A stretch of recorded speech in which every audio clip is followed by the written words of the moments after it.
Definition in language is a structured system of communication that consists of grammar and vocabulary and study of the connection between language and society, focusing on how language is used in different social situations and how it reflects and shapes social relationship, culture, and each other. Language is a product of culture and culture is a product of language. Language also affects cognition as it influences how people perceive and think about the world around them. The second is cognition. Cognition is the mental process of acquiring and using knowledge, including perceptions, memory, reasoning, problem solving, decision making, and creativity. Cognition is also influenced by language, as a language provides a tool for encoding and organizing information and for communicating and negotiating meanings with others. In sociolinguistics, cognition is related to how language is used and understood in social contexts and how it reflects and influences the mental models of speakers and listeners. So, for example, of cognition in sociolinguistics are code switching, language attitudes, language evaluations, and so on. And then the third is culture.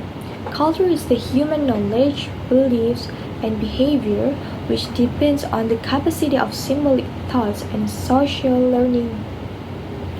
Culture is shared by different groups of people and it shapes their identity, worldview, and practices. In sociolinguistics, culture is related to how language is used to express and reflects cultural identity and worldview of speakers and listeners. So, language is not only means of communicating but also a symbol of culture. Different culture may have different ways of using language such as greeting, humor, storytelling, or others. Hello, I'm Algi. So in this video, I will explain you about the language and the cognitions. The language is a use of sounds, grammar, and vocabulary according to a system of rules that is used to communicate knowledge and the informations. And the word cognitions is often used the synonym with thought and thinkings, but its general meaning is more complex. It refers to the process or act of obtaining knowledge, thought not only perceiving but thought recognizing and judging. The cognition also includes such thinking process as reasoning, remembering, the categorizing, decision making, and problem solving. The simplest states, the cognition is the ability to think. Cognitions enable to individuals to make sense of what he or she sees, hears, and feels so that he or she can react appropriately, plan, and learn from his or her mistakes. The cognition can be broken down into three crucial elements. The first is the ability to identify salient features in the situations. The second is the organization of experience or the information into a plan or idea. And the last, the ability to make decisions, evaluation, or judgments. The first step in cognition is awareness and ability to focus on the what key features in the situation. For example, at a busy street corner, a woman might need to decide which element are the most important to focus on. For example, it can be the traffic lights, the movement of cars, her ringing cell phones, or the pain on her left foot. And all of this might be very important, but prioritizing them is essential cognitive task if she is to cross the street safely. After the person chose the element on which to focus, she or he used that information to form a plan or outline an idea. In either case, the formulating the plan is dependent on the person's ability to accurately select the salient features in the situation and to decide which data point to combine to create the solution or which element in the solution might be the problematic. Making a decision or casually analyzing a situation or idea often provides the final cognitive steps, although a decision might be as final outcomes. As a result, the crucial analysis part of cognition often includes revolutions or salient features and adjustment to the proposed plan of actions. Ultimately, cognition is a dynamic process in which indicates continually assess and evaluate new information, decide whether action is necessary, evaluate that actions, and the reasons as needed. Thank you. Okay, I'm Karima Fataruba. Here I will explain about the relationship between language and culture.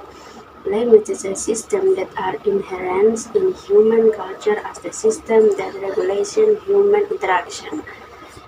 Now, here culture is a framework that regulates the way human interact, social norms, and the value held in the society. Example: norms in a particular culture may include ways of speaking, dressing, or behaving in various social contexts. Meanwhile, language as a means of interaction. Language functions as the main tool or mean for conveying thought, value, and norms in a human interaction. Nah, example: the way we use language, including word choice and grammar, reflect reflect the culture norms we adhere to. Now, uh, the relationship between language and culture can be seen from two main perspectives. Nah, perspektif itu adalah koordinatif perspektif dan subordinatif perspektif. In a coordinative fields, language and culture are two different but closely related things. Sedangkan untuk example-nya, farewell greetings. Different cultures have unique ways of saying goodbye. For example, in Japanese, sayonara is often used for a more permanent separation, while in Italian, arrivederci refers more to reunion. Now, acknowledgement, ways of experience, things can vary. Language and culture play an important role here. For example, in some culture, a thank you note may be more formal and appreciated, whereas in other, a person may be more inclined to use a more casual expression. Yang kedua, subordinating perspective. Nah, here it is said that the subordinate perspective emphasizes that language is influenced by cultural change, impacting vocabulary and communication accent which are subject to cultural norms, including language ethics. Example: change in language ethic, developing social norms can influence language ethic. For example, there are many changes in what words are considered polite or impolite as social norms change. Now, the second perspective provides an overview of how language and culture interact, intertwining in complex and often unique ways. In its example, language use reflected and the value, belief, and culture change occurring in a society. Sampai situ saja penjelasan dari saya. Assalamualaikum warahmatullahi wabarakatuh. Hello everyone, my name is Beni Setiawan, and here I would like to explain about the relationship between language, social class, and cognition. Cognitive experts view language as a purely cognitive phenomenon, whereas sociolinguists feel that linguistic development needs to be understood in relation to social factors such as social class, race, gender, ethnicity, and so on. And others are interested in studying how social factors such as social class have a relationship with the development of linguistic cognition.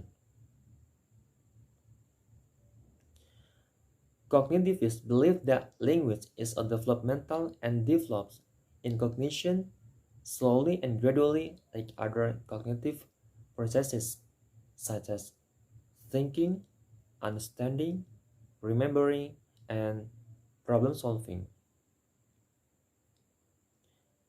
Bernstein states that different forms of spoken language are associated with certain social groups.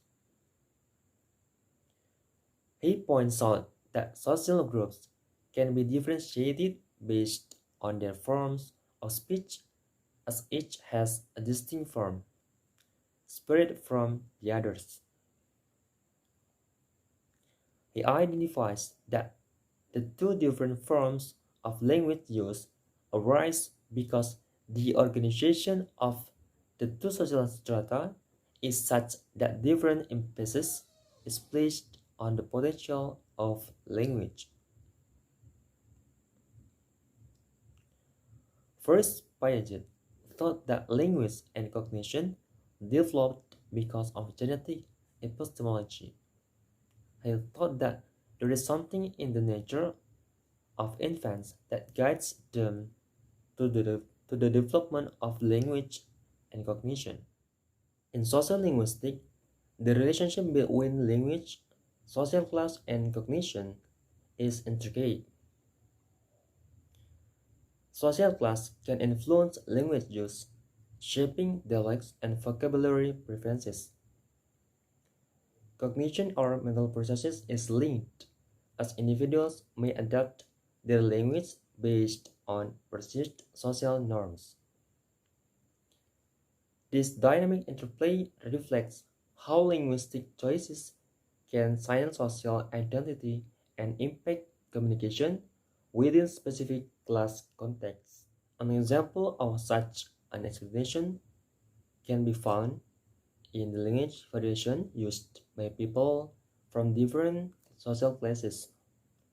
For example, a person from a particular social class may use certain vocabulary or accent that reflect their social background. Moreover, in formal or informal situations, a person may change the way they speak to conform the social norm deemed relevant in the environment, reflecting the relationship between language, social class, and cognition. Assalamualaikum warahmatullahi wabarakatuh. Oke, saya di sini akan menjelaskan konklusi dari kelompok 8. Language, cognitive, and culture are interconnected, with language conveying structure and information, cognition involving mental process, and culture influencing people's knowledge, belief, and behavior. The Sapir-Whorf hypothesis highlights the importance of coordination between language and cognition in human ability to identify, filter, organize information, and make decisions. Understanding this complexity offers insight into human structure and behavior information. Jadi bahasa, kognisi, dan budaya saling berhubungan dengan bahasa menyampaikan pikiran dan informasi. Kognisi melibatkan proses mental dan budaya mempengaruhi pengetahuan, keyakinan, dan perilaku masyarakat. Hipotesis Sapir-Whorf menyoroti pentingnya koordinasi antara bahasa dan kognisi dalam kemampuan manusia untuk mengidentifikasi fitur, mengatur informasi, dan membuat keputusan. Memahami kompleksitas ini memberi wawasan tentang pemikiran manusia dan pembentukan perilaku. This all. Saya rasa cukup. Sekian dan terima kasih. Wabillahi taufiq wal hidayah. Wassalamualaikum warahmatullahi wabarakatuh.